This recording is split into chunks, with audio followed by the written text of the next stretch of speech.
Today at 6, we're live in Downing Street, where in the past hour, Liz Truss has arrived as the UK's new Prime Minister. She's the third woman to hold the office of Prime Minister. She faces the most challenging set of problems to tackle.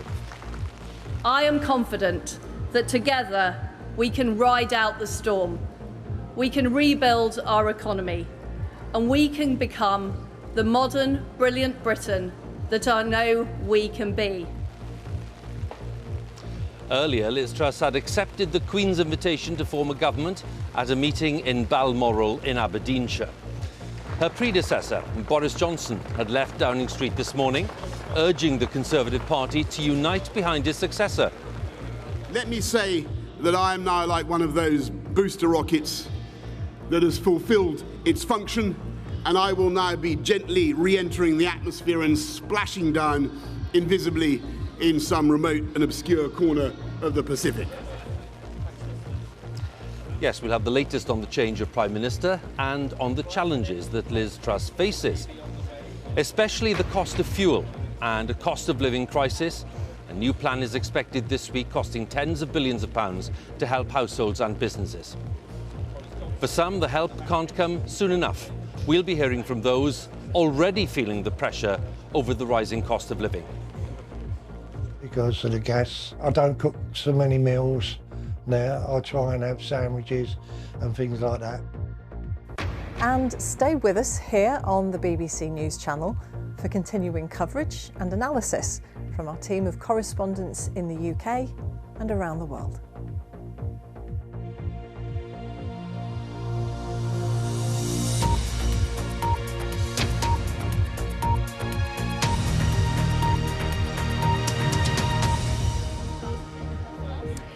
Yes, good evening from a rather damp Downing Street, where in the past hour, Liz Truss has taken up residence as the UK's new Prime Minister. Speaking before she entered number 10, she said her top priorities were tackling the economic situation, the cost of living challenge, the energy crisis, the state of the NHS. Her first cabinet appointments are expected this evening, and tomorrow she will be facing Labour's Sir Keir Starmer at Prime Minister's Questions. Her predecessor, Boris Johnson, left Downing Street early this morning. He said he'd be offering nothing but his most fervent support to Liz Truss's government. They both travelled to Balmoral, the Queen's estate in Aberdeenshire, to complete the formal transfer of power as Prime Minister. Our political editor, Chris Mason, has the story of the day so far.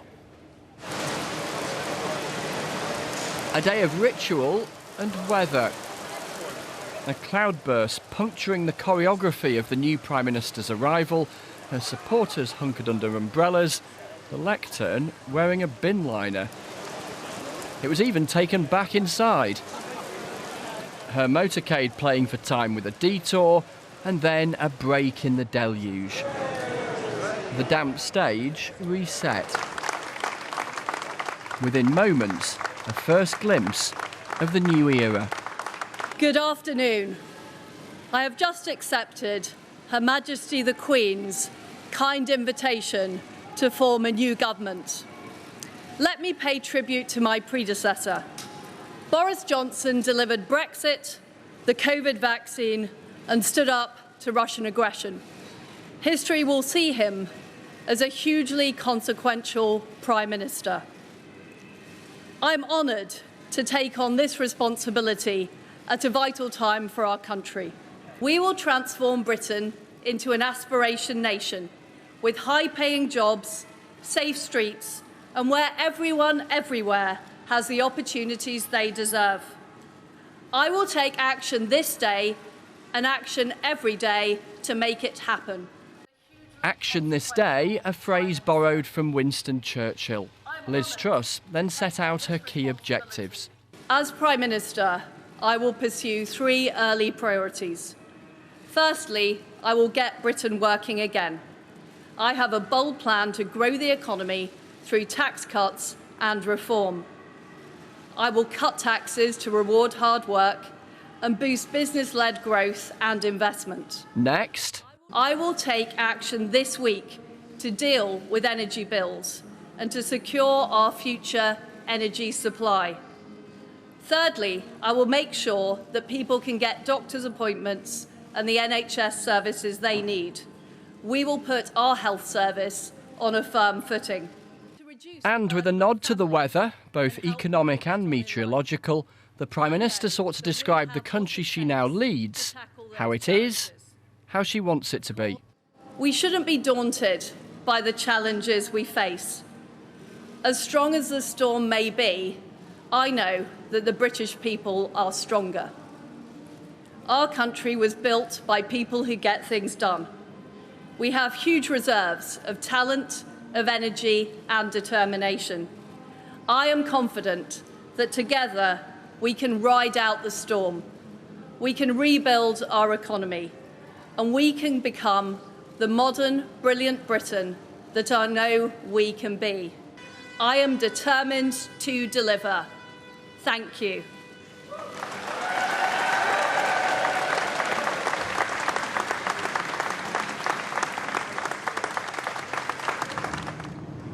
On a day of two Prime Ministers, a little over 8 hours earlier, the departure at breakfast time of Boris Johnson. His most loyal ministers and advisers here to cheer him off. What we were about to witness was a premiership terminated prematurely against Mr Johnson's will. His frustration, his anger, buttered with self-deprecation and wit. Thank you. This is it, folks. Thank you, everybody, for coming out so early this morning. The baton will be handed over in what has unexpectedly turned out to be a relay race. They changed the rules halfway through, but never mind that now. The rules weren't changed. The simple truth is no Prime Minister's ever been able to stay in office without the confidence of their party, and he lost that. He remains defiant, almost willing his audience to wonder why on earth his party wanted rid of him. So, what of his future? I am now like one of those booster rockets that has fulfilled its function, and I will now be gently re-entering the atmosphere and splashing down invisibly in some remote and obscure corner of the Pacific. And like Cincinnatus, I am returning to my plough. It turns out Cincinnatus was a Roman politician who, yes, you guessed it, made a comeback. It's time for politics to be over, folks. It's time for us all to get behind Liz Truss and her team and her programme and deliver for the people of this country. Commanding attention is Boris Johnson's greatest skill, and it seems improbable he'll lose that knack now. But this morning's man's time in office had come and was going. Going via a Highland handover at Balmoral. Hello, Prime Minister, the greeting, perhaps for the very last time. Within minutes, he'd resigned. Enter next the wobbly plane of Liz Truss, flying in to be Prime Minister by royal appointment. An audience with the Queen and the assumption of office. Her Majesty's 15th Prime Minister, the country's 4th in 6 years. The Prime Minister and her husband on the threshold of government. Her challenges in office, both instant and colossal. Well, that was Chris Mason's report on the events of the day so far. We can join Chris now, who's just a stone's throw away in another part of Westminster. Chris, just to underline what's happened today, not simply a transfer from one Prime Minister to another, but potentially a different direction in terms of government. Yeah, and I think what we got, Huw, in the speech that we heard from Liz Truss in the last hour was an attempt to meld those two realities, because the majority that gives her the right to govern in Parliament is one based on the Conservative manifesto from 2019 with Boris Johnson as the Prime Minister. So we heard in that address from the new Prime Minister a reference to a desire to build more roads, to improve broadband and schools and hospitals. It sounded rather like that phrase levelling up that Boris Johnson used to use. Liz Truss didn't, but the objective sounded similar. And then melded to that some of the central policies of her summer's campaigning. That promise around tax cuts, promised pretty quickly. That promise around energy bills, promised very quickly, coming, we expect, as soon as Thursday. So that's the political dance that she's attempting to pull off in a speech that I was struck by was pretty shorn of biography. She didn't tell her own story, but she did tell us about her beliefs, and she did tell us about the country that she hopes she can govern and to mould. So that's the pitch from Liz Truss. The next thing, the practicality of her politics. We can show you some pictures of her arriving inside Downing Street in the last hour, meeting officials, wandering around for the first time as Prime Minister. The next challenge, the assembly of her government. We expect some cabinet announcements to come in the coming hours. What we're getting at the moment is the changing of the guard, and some prominent ministers from Boris Johnson's administration acknowledging that they're returning to the back benches. Grant Shapps, who was the Transport Secretary, Dominic Raab, he was the Deputy Prime Minister, Steve Barclay, he was the Health Secretary. Promises, three ministers in prominent positions in the last government who supported the defeated candidate Rishi Sunak. The new shape of the new government should become clear in the coming hours. Chris, many thanks. Chris Mason there, our political editor, talking about the new shape of the government, and talking of which we've just seen Kwasi Kwarteng, who's expected to be the new Chancellor, just popping into number 10, the first senior figure that we've seen popping in since Liz Truss arrived within the last hour or so. So no doubt there'll be some announcements a bit later. Tackling the rising cost of living, as Chris was saying, the first task, and something that was singled out several times, certainly during the campaign and when Liz Truss arrived here. Many households already struggling to make ends meet, and that's even before next month's energy price rises. And our social affairs correspondent Michael Buchanan reports now from Southend in Essex, where residents of one street are hoping that the new Prime Minister will come up with some help. Money's long been tight in Cluny Square, a close-knit neighbourhood of mainly young families and pensioners in Southend. It's a fantastic community now. Everybody pulls together. If someone's giving away a washing machine, everyone will know about it. Wendy Wilson runs the cafe on behalf of a small charity. Rising costs means she's reluctantly had to raise prices. If I put a cup of tea up 20p, are they going to be able to afford it? And the answer is no. I put it up 10p. Wendy, who lives with her young son, is struggling personally as well. On Saturday, she had to get rid of her 2 dogs as they were becoming too expensive. It's the worst thing to do. The worst. They're like my children, and, you know, now the house is so quiet. It's not fair that I've had to do it, but I've got no choice. I've got to look after myself and my son. Many of the residents are cohabiting or single parents, and the square comes alive in the afternoon when the school day ends. I've increased the amount of money that I give towards my food bill a month by a quarter.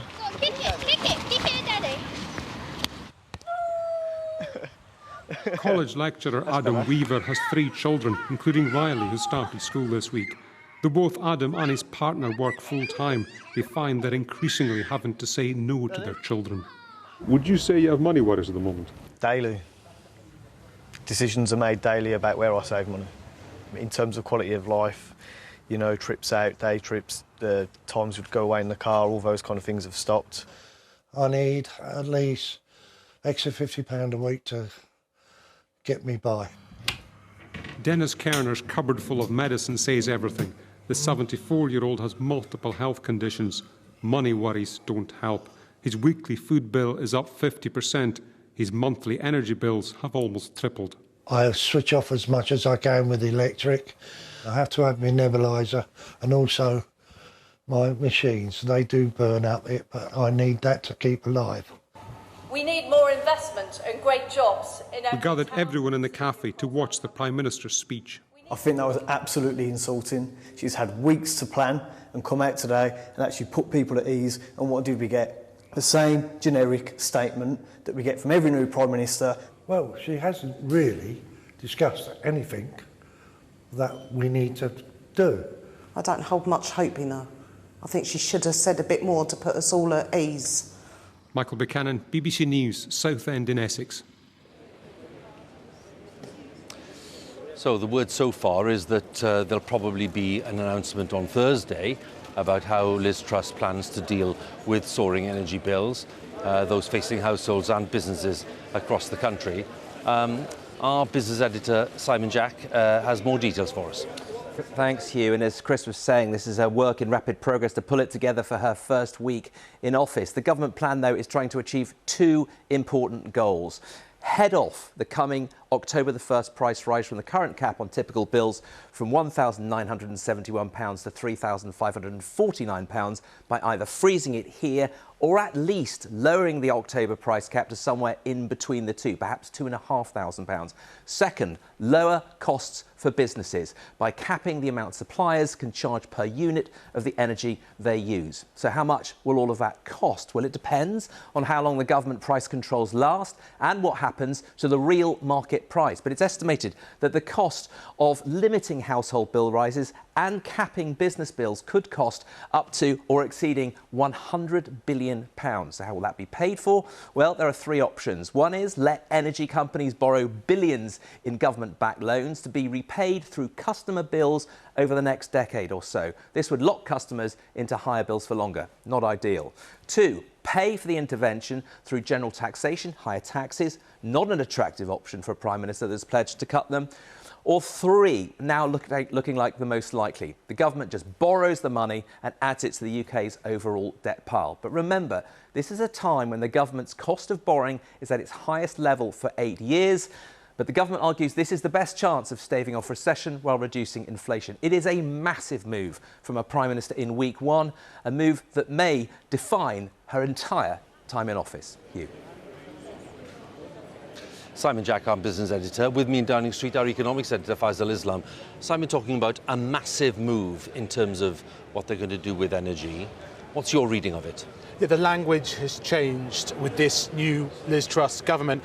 We're hearing the word emergency being used, and so that suggests a parallel with the COVID pandemic rescue package in terms of size, in terms of impact, in terms of what they're trying to do to alter the where things go for ordinary households. And so, as you say, we're expecting this major intervention on Thursday, and it will involve many billions of extra in borrowed money. But they hope to be able to allay some of the fears we heard in previous reports, understandable from households given the huge rise that we were expecting in energy bills. But she also has this other priority of getting the economy growing with tax cuts. It's the thing she actually said first in her speech. And the question is whether there's a sort of balancing act here. The generosity in terms of the emergency package, will that in some way prefigure exactly how much money's left for her tax cuts? Another little warning from the markets today. The borrowing costs went up a little bit for UK government over 10 years. That sets the borrowing for mortgages and for businesses. Also expectations that the Bank of England might have to raise rates by 0.75%. So there's a lot going on right now, and she's not in control of all the events around the world and in the markets. Faisal, thanks very much once again. Faisal Islam there, economics editor, with his reading of what's going on and looking ahead to that announcement on Thursday. As well as the economy and the energy crisis, which we've been talking about, Liz Truss said that her third priority was dealing with pressures on the NHS. Our health editor, Huw Pym, joins me now. And Huw, what's your reading of where they're likely to go in terms of tackling the backlog in the health service and other pressures too? Yes, Huw, Liz Truss may say the NHS is a top priority. Of course, it's the NHS in England because health is devolved. But there are some really big problems out there. First of all, ambulance delays, often waiting outside hospitals, trying to hand over patients so they can't get out on the road again. The latest figures show average response times of nearly 1 hour, even for emergencies like heart attacks and strokes, when the target is 18 minutes. Then there's the growing number waiting for surgery, hip replacements, knee replacements and so on. 6.73 million on that waiting list for planned operations and procedures. Part of that is the COVID backlog. Then there's the GP issue. She talked about doctors' appointments, but often that's a workforce issue which could take years to resolve. And there was no mention of social care. Most health chiefs say that needs more investment if the pressure's to be taken off the NHS. Huw, many thanks again. Huw Pym, our health editor there, with the latest on health, and as he was underlining, it's a devolved issue, so talking about policies that to do with the NHS, principally in England. As we've heard, Liz Truss had to make, well, a 1,000-mile round trip to be appointed by the Queen, because the Queen is in residence at Balmoral Castle in Aberdeenshire, not at Buckingham Palace. Let's talk to our royal correspondent, Nicholas Witchell, who's at Balmoral. And the break with tradition, yes, Nick, but what do we read into that in terms of the Queen's ability to move around as she would have done in the past? Yes, first time since 1885 that a Prime Minister was appointed here at Balmoral, and as you suggest, at the nub of this and the reason why this all took place at Balmoral today is the question of the Queen's health. Now, this is a very delicate area, an area about which it is impossible to say anything with any complete degree of certainty. Buckingham Palace, as we know, will not discuss it. But I think the facts and the images really speak for themselves. We recall that the Queen was forced to miss several of the main Jubilee events because of these mobility issues, precisely the same issue which prevented her from going to London today. But my impression is, and it is only impression, that there has been no significant change in her health in recent weeks. Nick, many thanks again for the update there. Nicholas Witchell, our royal correspondent at Balmoral Castle, the Queen's estate in Aberdeenshire. The time is 21 minutes past 6. The main story this evening. In the past hour, Liz Truss has arrived here in Downing Street as the UK's new Prime Minister.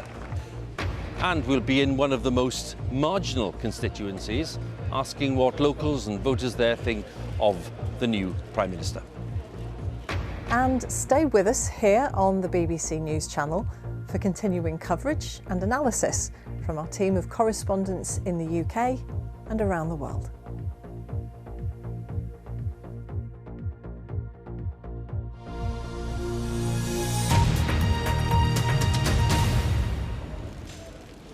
Now, there's still no word on the cabinet appointments. We don't know who will be the next Northern Ireland Secretary, for example. But whoever gets the job faces some really significant challenges. There's currently no functioning power-sharing administration there because of disagreements over a range of issues, but principally the post-Brexit arrangements. And a key task for the new Secretary and the Prime Minister will be to resolve the problems over trade with the European Union. Here's Therese Coffey just arriving here at number 10. A firm ally there of the Prime Minister Liz Truss, and some suggestion that Therese Coffey might become Health Secretary. We don't know, nothing's been confirmed yet, but she's the third to go in after Kwasi Kwarteng, the likely Chancellor, and Suella Braverman, the likely Home Secretary. Now Therese Coffey's gone in. I was talking about Northern Ireland and the tensions there post-Brexit. And the challenge there, of course, is to get Northern Ireland's parties working together again, getting more cooperation going. Emma Vardy explains more. Dealing with the unique politics on this small part of the UK has long been a challenge for British Prime Ministers. And Liz Truss will be landing here at a critical time.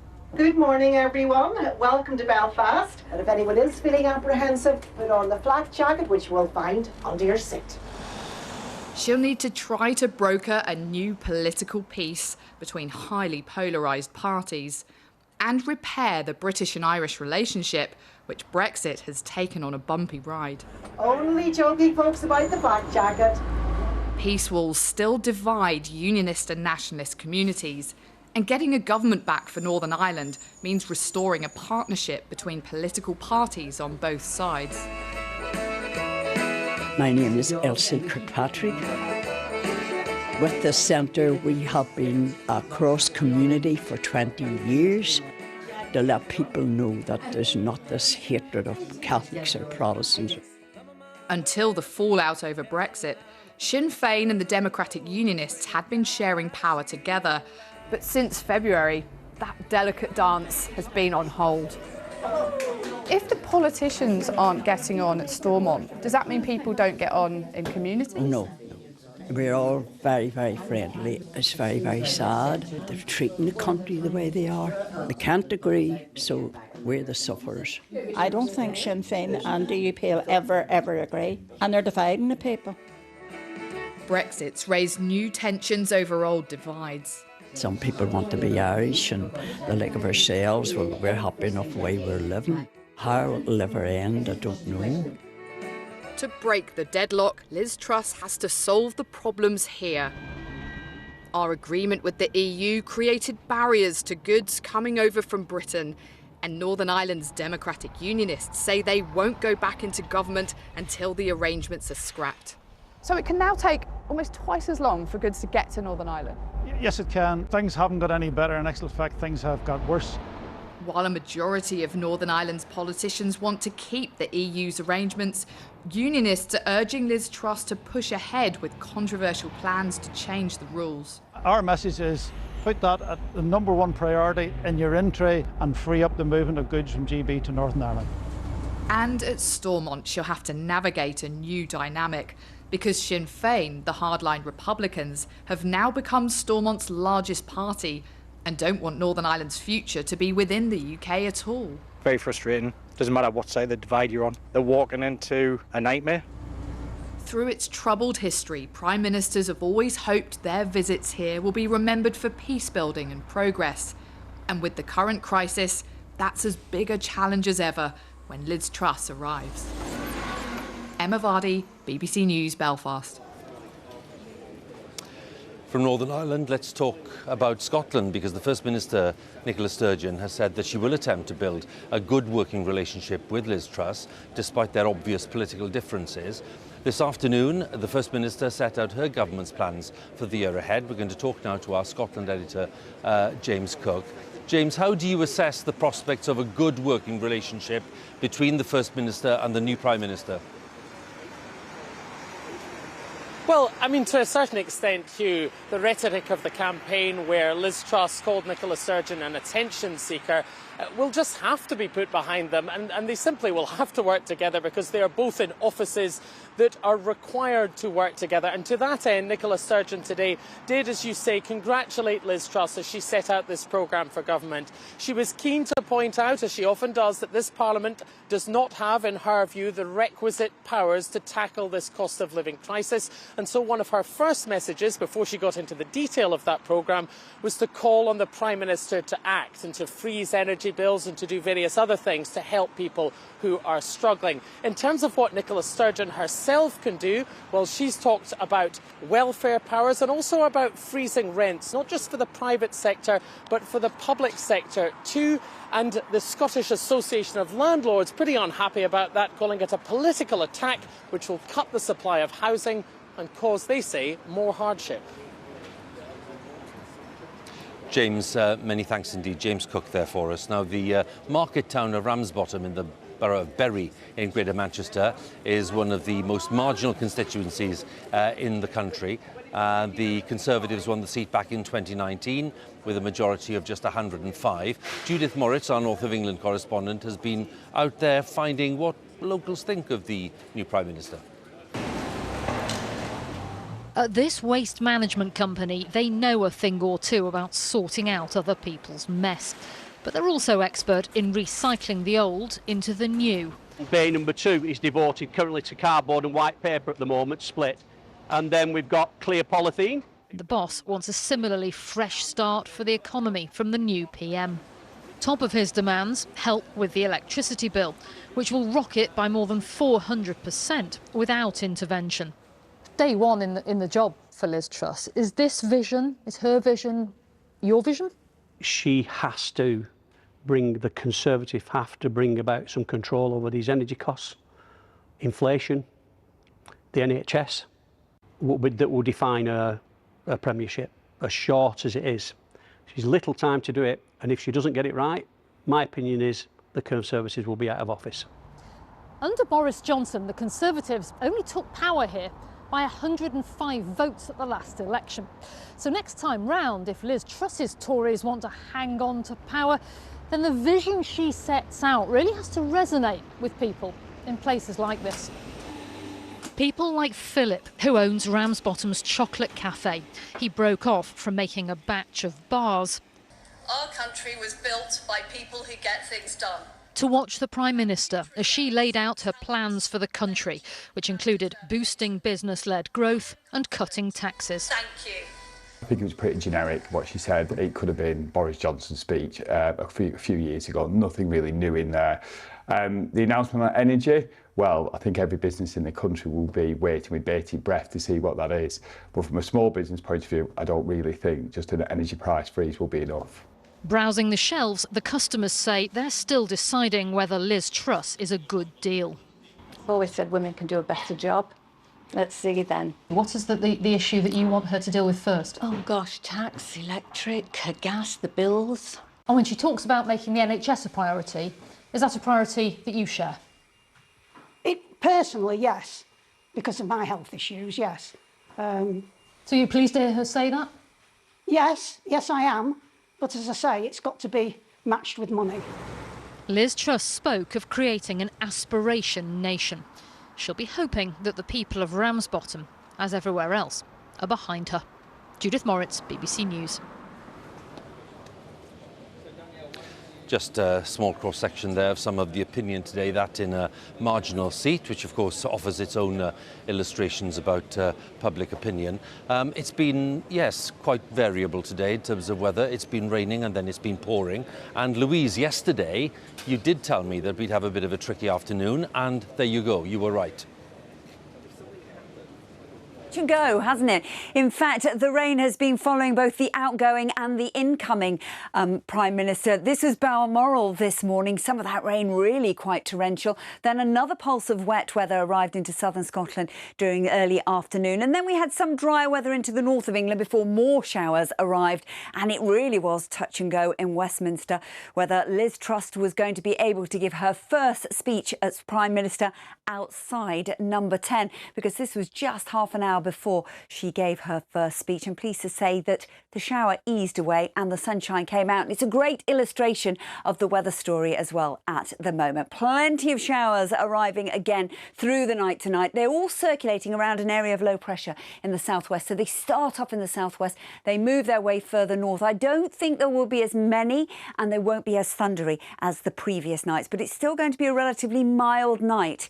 Temperatures holding up widely into the mid-teens. So we start off tomorrow. There'll be a spell of pretty intense rain moving its way across the far north of Scotland. A scattering of showers to begin with, most of those around that centre of the low into the southwest. That's where the strongest of the winds, 30-40 miles an hour. The showers will be hit and miss. Not everybody is going to see them. There will be some sunshine around. A little bit fresher than the last couple of days. Perhaps top temperatures generally around 17 to 21. We might see 23 into East Anglia. But as we go into the weekend, the low pressure is slowly going to drift its way eastwards, and gradually, as the weekend develops, we'll start to see some drier weather. So still through Thursday and Friday, the chance of seeing some sharp, possibly thundery downpours once again. Something a little bit drier, something a little bit quieter, I suspect. So Huw, get back to the studio for later on this evening. Louise, honestly, you don't have to encourage me. I hope to see you at 10, but it won't be here. It'll be undercover. So thanks very much. That's all from BBC News at 6 on the day that Liz Truss became the new Prime Minister of the United Kingdom. From Downing Street, it's goodbye. We join our colleagues in the nations and regions for the news where you are. Bye for now.